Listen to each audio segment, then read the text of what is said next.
All right, so we're recording. So just doing a check to make sure that you can see the screen and that you can hear us. Yes. Okay, perfect. There we go. Now we've got full screen. Oh. Nice. So welcome to our office hour. Just kind of checking in. I think, Mary, do you have other members with you today? I have Erin Malahan with me. Okay. Okay. Hi, Erin. Hi, Erin.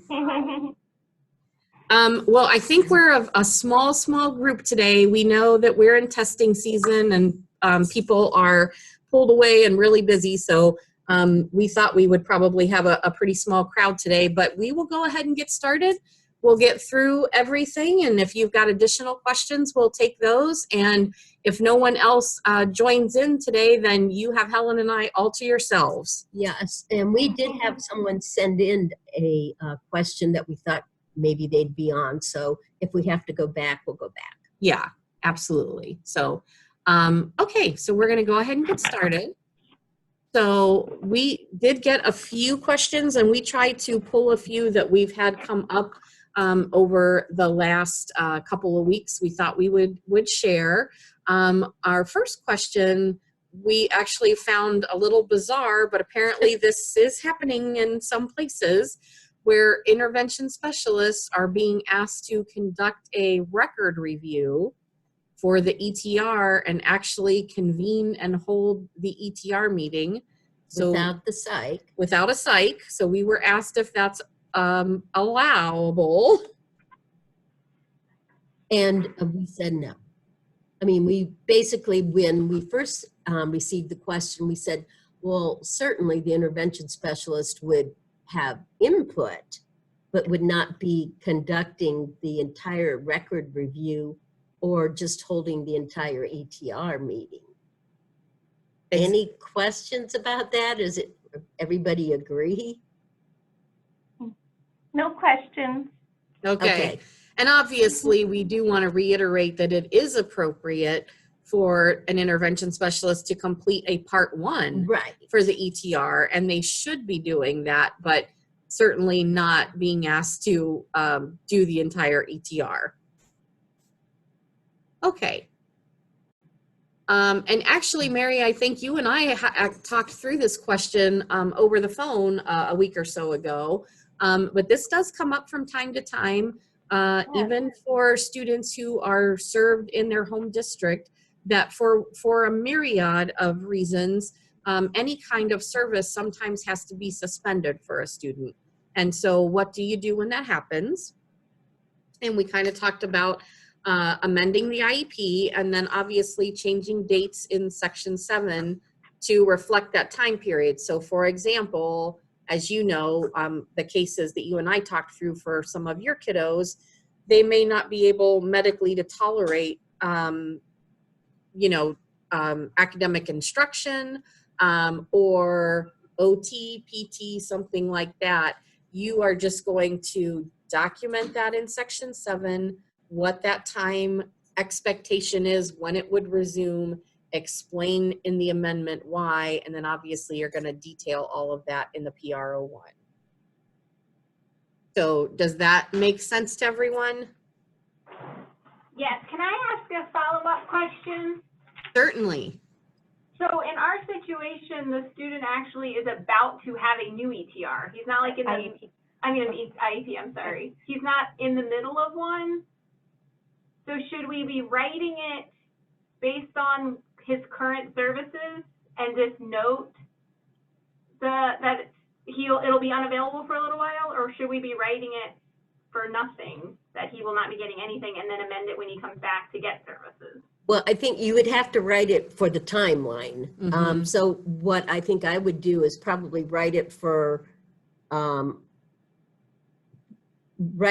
you planned for him, and then make a note that it's suspended because of medical condition or whatever it is. Yeah, because you don't want to miss that timeline, because even with medical issues, they won't let you go past the timeline. Yeah, and I agree. I think ultimately you probably do it either way, but it's always better to show what the intent is going to be for the duration of the IEP. So I agree with Helen. It's better to show this is what we plan to provide for the student, and then just explain that currently that's not what the student is able to tolerate, and those services, you know, will begin once he's released from the doctor to be able to, you know, participate. Okay. Thank you. That's Thank what we you. did. We just wanted to make sure.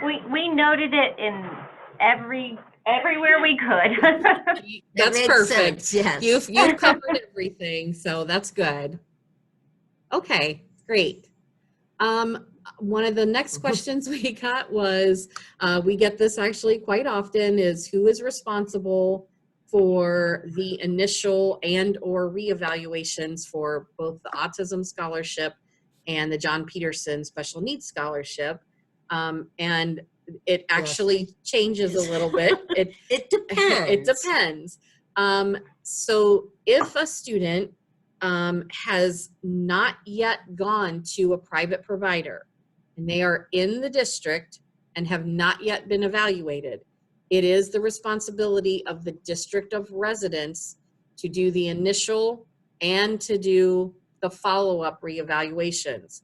When that changes is if the family has already placed the student in a private school and then they are requesting an evaluation, then the responsibility falls to the district of service. And that means the district where the school is located, where the private school is located.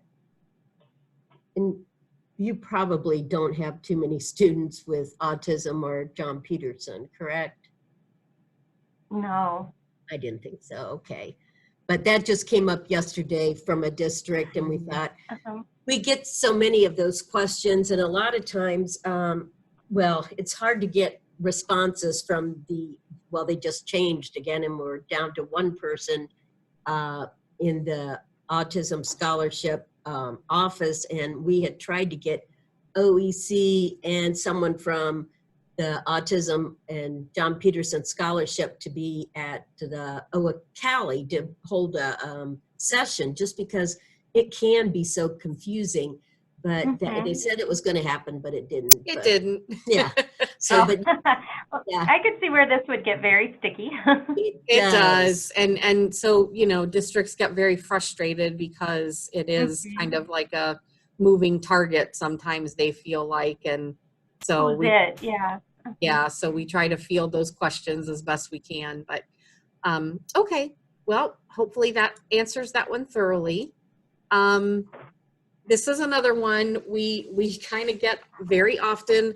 We think that we talk about this pretty thoroughly in our Beyond Compliance IEP training. I know we talk about it briefly in internal monitoring, but we understand that it can still be confusing for people about how do you decide when you should use objectives for a goal versus benchmarks.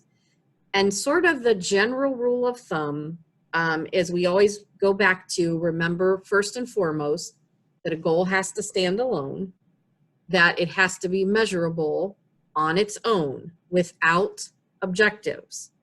As we always remind everyone, if you are under a review, the monitors do not look at objectives. They are looking strictly at the goal and if it is observable and measurable on its own. Generally speaking, if a goal is truly measurable on its own, very often you can then just use benchmarks. And benchmarks would be the same skill repeated.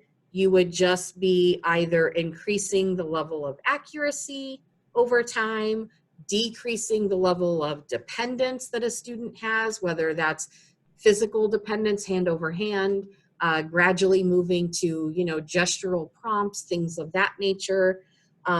But you would see either an increase of demonstration of skill or a decrease in the level of support, generally speaking. Objectives are best used when you really are breaking a skill down into task analysis. So when there are sub-skills that make up the larger skill, then it's appropriate to use objectives. And here's an example that Helen and I give frequently.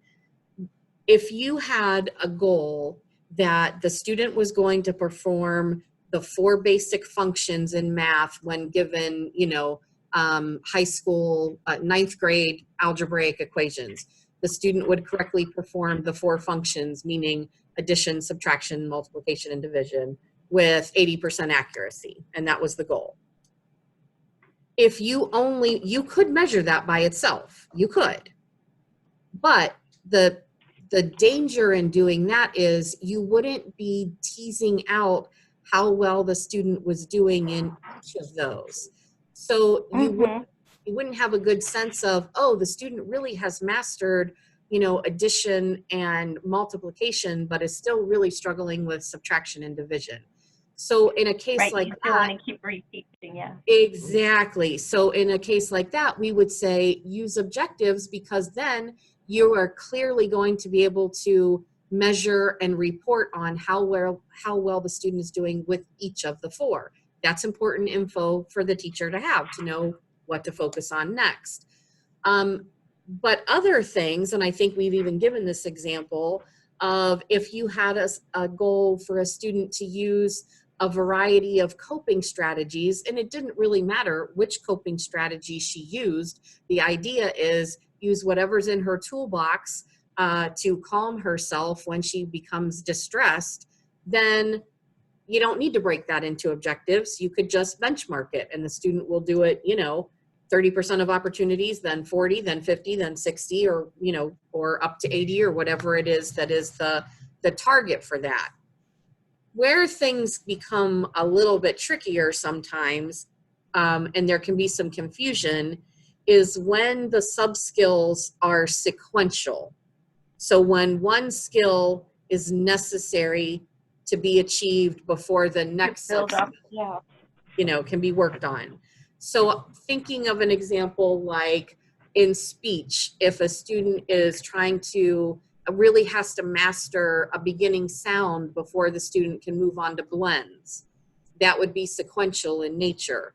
Or sometimes for physical therapy or occupational therapy, there are things that might need to be a sub-skill that has to be acquired before the student could move on to the next one, because one builds upon the other. Those could usually, we would say, do it as benchmarks, because it's a little cleaner to do it that way. And that, you know, that you could have a target date for the first one. But again, you do not have to have a date of mastery for a benchmark. They might not make it in the first 9 weeks. And so, you know, you don't have to chain yourself to that. You think about what is most appropriate for the student, but you can certainly use benchmarks when you're thinking about something that's going to be sequential. You can do that as an objective too.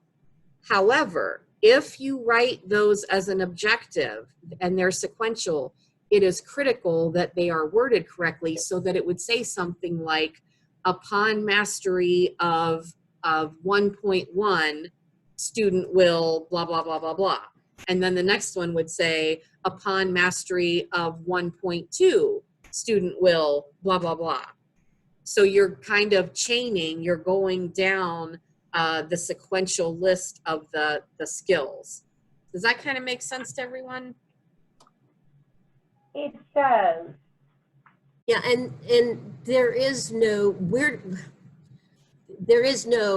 like, monitors are not going to say, like we said, they don't look at goals and objectives. We talk about, you know, it's easier to progress monitor a lot of times, depending on how you write your goals, write your objectives or benchmarks.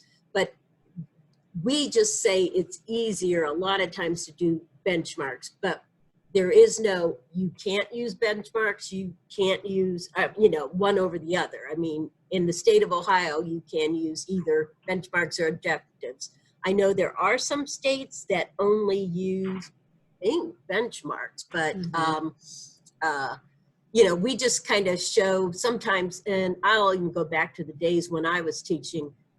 If I would have realized how easy it was to do benchmarks, I would have done benchmarks many more times. But I did have a lot of students that really it was a task analysis, so I needed objectives. So, but yeah.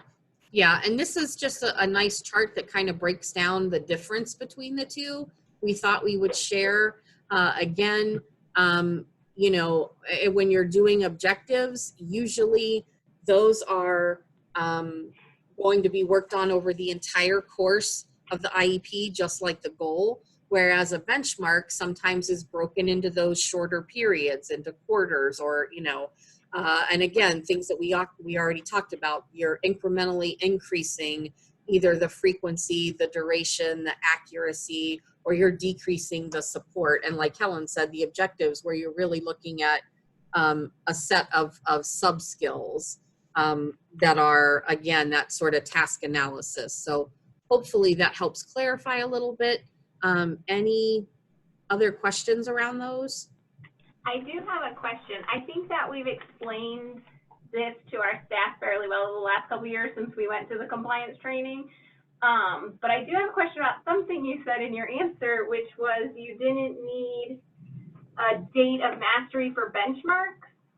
And years ago, we used to write our benchmarks, they all said by the end of the IEP, because with our kids and their special needs, their specialized needs, sometimes, you know, they might be absent for a long time or sick. And so we don't really know one grading period over another if they're going to hit it. And we were told you had to have a date in there. In the past, you yeah. did have to, and it wasn't even that many years ago, because I remember training on it and being in a district, and I looked at someone's goal benchmarks. I said, you need dates. If you put something in there, they're not going to ding you for it. Yeah, you're not wrong if you put dates in. What we're saying is that you are, for the very reason you just indicated, they used to really push that you had those dates. What they realized was you can't pigeonhole students and say that they will absolutely master this sub-skill, you know, if it's a sequential thing by this date, at this quarter. Well, what if they that's what we later? That's what we sort of run into, because we've had them, if it said by January progress report and they didn't meet it, we have to move on to the next benchmark, because that one says by January you can't work on it anymore, but they haven't actually met it. So now we're working on a harder level. You got it. Yes, and that is the very reason why they backed off of that, and that is why. Okay, so we never heard that they backed off, so we've still been just struggling with it. Yeah, you don't have to struggle. You do not have to put the dates in there. And again. Okay, so we can have by the end of the IEP for each benchmark? Yeah, that's and the fine. Annual You don't have to indicate anything, actually. Yeah. But if you if you want to do that, that's certainly fine. But in your goal, it's going to say, you know, and remember, we said during training, they've backed off of that. You don't have to say by the end of the IEP, because that's a given. That obviously an IEP is for 1 year, so obviously it's by the end of the IEP. It's kind of redundant. You're not wrong if you continue to say that, but you don't have to. And so, yeah, you don't have to indicate anything under the objectives. That is going to make our teachers very happy. Because we always feel a little awkward when we're making the progress reports and we're telling parents, like, they didn't meet it, we're moving on, but I know it doesn't exactly make sense, but we have to. Okay. Yeah. Well, and that again, that becomes especially critical if it is something that is sequential or progressive in nature, where they really need that first skill to be able to work on the next one. You know, you're saying, well, nope, we're going to move on anyway. It doesn't make sense. Yeah, and that's why the state has backed off on that. And yeah, as long as you're writing things correctly and it makes sense, you're totally fine there. That is great. Thank you. Well, that makes us happy that there's some good news out there for a change. Exactly. I want to win. They will be happy. Good. All right. We are going to go ahead and move forward. Again, this is one that's, at least I know for you two ladies, this is less relevant, but we do get this question a lot too about, is it acceptable for the general education teacher to provide specially designed instruction? It's not only acceptable, it's it's preferable when we think about students in inclusive settings, how else would SDI be being provided? Particularly, we think about when their services for special ed are things like monitoring or just therapy, consultation, like OTPT, but right. there is no cognitive issue whatsoever. They're going to be in a gen ed classroom. Their specially designed instruction would be either PT or OT, but their content area, which, well, they wouldn't need specially designed Right. instruction, but a lot of kids with the, I mean, that's kind of the idea of co-teaching and inclusive, that, yeah, you don't wave a magic wand for SDI. Exactly. But, and then we do have kids on consult where they're not seeing an intervention specialist ever. So, which that's a good thing. So we're not sure. We know that there's a lot of stuff going on. Yeah, there were things that were maybe put out there in the past, but there seems to be a lot of misconception around this, that people think that somehow the intervention specialists have all swallowed the magic pill and they're the only ones that can provide SDI, and that's simply not the case. So we're trying a little bit at a time to sort of dispel that and myth. when you have a co-teaching classroom where gen ed and special ed are both providing, you know, and it's a true co-teaching class, yeah, then you can list both people and you don't have to have a separate box. And I know this is less relevant for you guys, but we've had a lot of questions around this, and there's been concerns raised in other areas. Mm-hmm. So we just kind of thought we'd throw this out again. You guys okay with that? Yes. Okay. And we have colleagues and former employees that, you know, still call us for questions sometimes, and that was one of them they had. Good. Oh, good. Awesome. Okay. So you can share the wealth then. That's good. And we kind of had a question along the what should not be included in the PR01, which just kind of came down to, it's what happens in real time in that meeting, not something that was said previously prior to the meeting. Dee Dee always likes to use the example of after the meeting in the hall with a janitor or something, that the teacher hears something and then they include that.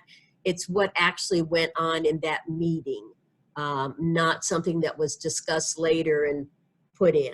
Exactly. And one of the things that's critical when you think about a PR01, you know, we always share the PR01 is, oftentimes educators feel nervous about it, feel apprehensive about it.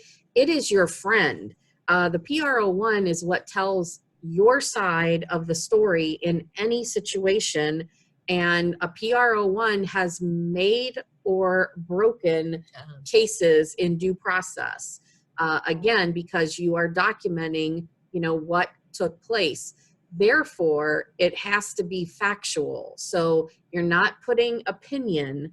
And so sometimes we see, you know, educators make the mistake of putting the parent seemed, or, you know, we feel, or things of that nature. It needs to be accurate and factual, and again, tell the story of, you know, what happened in any meeting or event, like Helen said, not hearsay, you know, and I'm sure we're speaking to the choir, but we did just have questionable. I actually do have a question for you. Okay. It has been our friend, by the way. It's helped us. But it is. So, yeah. So our therapists are contracted through Hattie Larlam, and they are, you know, always being squeezed by their licensure oversight. And I have been asked to, you know, list who was in the meeting. So say the OT and PT were there, but the speech person was not. For their documentation, they've asked me to say, prior to the meeting, the speech pathologist was consulted for the goal and was accessible to the parent for questions. That's Something fine. like, is that fine? Okay. Yeah, because again, remember, you're capturing what happened in the meeting, but part of what you do in the PR1, especially in questions 1 and 2, you are capturing what the purpose of the meeting was or the event. And if you're talking about an IEP or an ETR, you're going to give the nuts and bolts of what's in that document. You're going to say, you know, for an IEP, the team addressed goals in this area, this area, this area. You're not going to write the goals or copy and paste them, but you're just giving sort of a very brief summary of what it was about. That's absolutely relevant. Same for an ETR, because the person wasn't able to be there, but they shared the information. So that's absolutely fine. Okay, is that something I need to say out loud in the meeting, or is that just part of? You mean as far as that you had a conversation or whatever with the therapist? Yeah, I always would. Yeah, always. Okay. If you have somebody who has input and Right. you are on their behalf sharing their information, yes, you should always make that clear that, you know, you are sharing information on behalf of the speech person, the OT, whoever it is. Okay, thank you. Yep. And the one other thing I would say, that's a really good question since you brought that up. If you're talking about an ETR, particularly, not so much the IEP, but particularly the ETR, remember, one of the requirements for the qualified team is that there is someone there who is qualified to interpret the results of the assessments. And this is where that can get a little bit sticky about someone not being there or not being available. Whoever is in the meeting may or may not be qualified. If you're talking about something that's very nuanced or very specific and detailed, when we start thinking about therapies specifically, like I'm thinking about things around speech that would get really, really specific. If you're not a speech therapist, nor am I may or may not be qualified to interpret those results and explain them adequately to a family member. So in that case, what I would say is, if particularly, like I said, if it's an ETR, you can still get around that, not get around it, but you can still work with that. You would just want that therapist to have a conversation with the parent ahead of time. And they could do that through email. They could send something home explaining it. They could call them on the phone. Any of those things are acceptable. But you just want to make sure that the person who actually understands those results is available in some fashion to explain it to the parent. Okay, thank you. That's good clarification. I have a question about records review. If a therapist has reviewed their own records and wrote out, the information, everything you need for the ETR, and the person leading that meeting is familiar enough with that information, is that sufficient? Yep, that's okay. fine. Yeah, and again, because if you're doing a record review, there's no new testing, nothing is new information. That's already been explained previously to the parent, so that's okay. Okay, and we do go over all that in the planning meeting. Yeah, yeah. Yep, absolutely. So that's all good. It's more when you have new results that need to be interpreted and explained, that you have to make sure that someone is able to do that, who understands it and is has the capability of interpreting and explaining it. And again, it doesn't necessarily have to happen during the meeting. If you know that, one of the therapists is not going to be around, they can do it ahead of time, like I said. Okay. Okay. Getting that down. Okay, thank you. Okay, yep. Okay, whose name should be at the bottom of the PR1? What is the practice in your district? So we're just going to ask you, basically, who usually signs the bottom of the PR1? Whoever writes it. Okay. So we're gonna throw a monkey wrench in that. But it's not going to be not compliant. Right, it's not compliant. We're just gonna give you something to think about. So, Okay. we see districts do both things. We see where the teacher who wrote it puts their name at the bottom.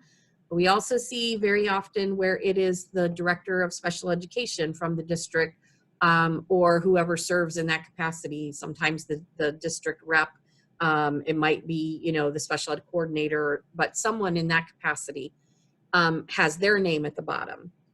The reason we would lean towards doing that is simply this. And again, we're not saying that you're wrong if you have the teacher do it. We're just throwing out something for you to think about. Particularly if you are serving students from multiple school districts, thinking about using the director of the home district, which for you guys at Hattie, that's you. But if you look, and we've pasted it here, the wording right above where that contact information goes, there's nothing that says that the person's name is the person who wrote it. What it says is, if you have any questions about the actions described in this form, your rights as described in the procedural safeguards, other related concerns, or you need a copy of the procedural safeguards, please contact the following. What that kind of indicates to us is, if there's an issue, or something didn't happen, or there's any kind of issue, do we want them calling the teacher? Exactly. Do you really want the parent going straight to the teacher when you have no knowledge then that it's happening? First of all, no control over what that conversation encompasses or entails, or what's being said, and you're not a part of it.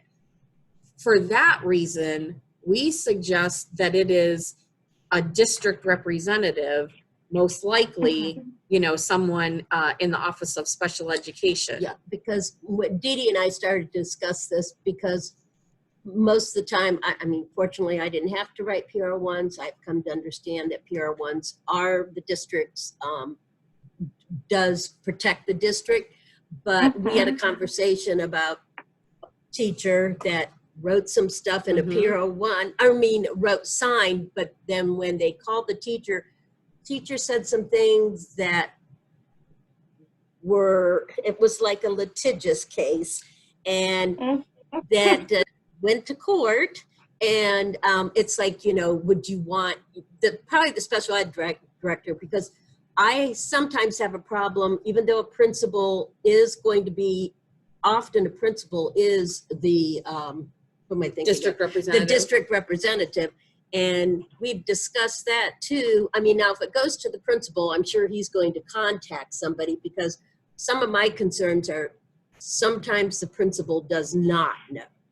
I know they sit in and they're supposed to know what's in the, they're supposed to have a pretty good grasp of special ed, but we know that doesn't always happen. So just because we kind of had that come up recently, we kind of discussed it. And like I said, I know a lot of districts that the teacher just signs it or writes their contact in it.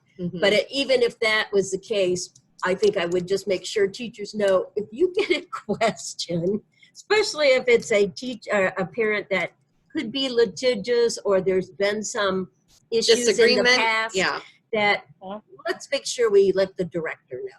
Yeah, because exactly what Helen said, and I've written hundreds of PRO1s, and I always put the name of the director of special education when that was me, or in the capacity where we were serving students from other districts. I always put it back to the district special ed director for those exact reasons. And like Helen said, we have had cases where then a parent went back to the teacher, because that's whose name was on the PRO1, and the teacher didn't necessarily say things that were in keeping with what the district would have wanted. Let's just say it that way. So I should review it before I they have put my name on it and send it out. Just to That's make sure. fine. Yeah, absolutely. And again, remember, that it is, and I think we've gotten this message across, but just a reminder that it is perfectly permissible to draft the PRO1 during the meeting and give it to the parent before they walk out the door. That is perfectly acceptable. In fact, personally, I prefer doing that because you can read it aloud, make sure everyone understands it, and kind of get a sense of, you know, their feelings right then and there, and then they walk out the door with it. We would never suggest doing that if there's any kind of disagreement, if there's any kind of contention. You would never ever do that. You would only do that if it was a happy, feel good, everybody's on the same page, you know, IEP or ETR meeting, and you know, we're going forward. And again, remember, the PRO1 is the district's version and documentation of what took place. It is not jointly created with the parent. The parent does not have input on the PRO1. So yeah, if you can do it at the meeting, that's great. But certainly if there's any issue at all, you wouldn't do that. You're going to want to take time, make sure you've got everything captured correctly, and then send it later. Yeah, and because we serve kiddos from around the state, we do a lot of teleconferences, so we generally have to mail them out. Yeah, Right. and that's okay. That's okay too. But you know, again, you do have that option, even if you're doing teleconference, if everyone can, if it can be shared electronically, or you can read it to everyone before you close the meeting. It's okay for you to do it right then and send it out that day. That's okay. So you're not wrong either way you go. The most important thing is that you put the correct information in there, obviously. And then, like we said, we just thought this has come up a couple times about whose signature. And again, we're not telling you that you're wrong if you have teacher sign. We're just kind of giving you food for thought on why you may want to rethink that. It sounds like a very good suggestion. Okay. Well, that was all of our questions that we had. Any more from you or any other thoughts? I have a follow-up to our date of mastery benchmark conversation earlier. Okay. Okay. So right now, when we are looking at doing amendments for kids not making enough progress, you know, you have to monitor like whether they're making, okay. So the rule that we give our teachers is if they miss 2 of their benchmarks, then you probably should look at an amendment, because that means they've done 2 grading periods without hitting what you thought they would hit. That's So very if we good. don't have dates on our benchmarks, You would still use the same rule of thumb. Periods? No, we always give that same guidance. We always say 2 grading periods. If they've mastered it for 2 grading periods, it's time to have a new goal. And if they're making no progress for 2 grading periods, it's time to look at changing something. And like we always say, that doesn't necessarily mean you need to change the goal. It might mean the team needs to examine the specially designed instruction or the accommodations or the level of support or the level of, proficiency with which you're asking the student to perform a skill. Any of those things could be tweaked, and that's fine. The idea is that you change something, because obviously something's not working. So yeah, you could still follow that same rule of thumb. It doesn't matter if there are dates on there or not. That's a good rule of thumb, and that's exactly what we always suggest. Okay. And sort of the opposite side of that coin, you just said for 2 grading periods, if you master something, we usually, once they master it, change it then. Should we be having them do it a second time? You don't have to. Because they met the requirements to master.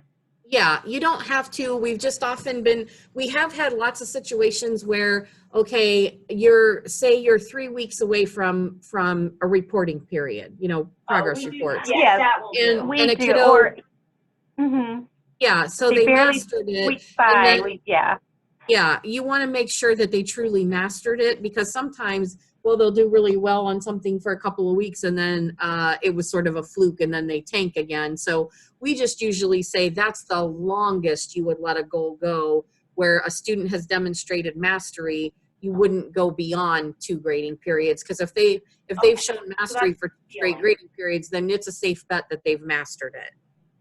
Okay. Okay, that's great. And then if we do keep that goal for a 2nd grading period, even though they've mastered it, we always write that in our progress report that yes, they mastered it. However, we want to ensure mastery, that, Right. Perfect. And a lot of times just to indicate. Yeah, it's a lot of times too, it's ensuring mastery, but it's also kind of ensuring, depending upon the goal, generalization of the goal. Exactly. Yes. Very, very good point. Yeah, Helen's right. Sometimes they master it in a therapy environment, but they are not necessarily mastering it and generalizing it, to another setting. So that's a really good point too. But what you're doing is exactly what we would coach you to do. So that's perfect. You're wording it exactly the way we would want you to. So well done. Okay. Well, you guys have trained us well. Yeah. Thank you. Well, we appreciate that.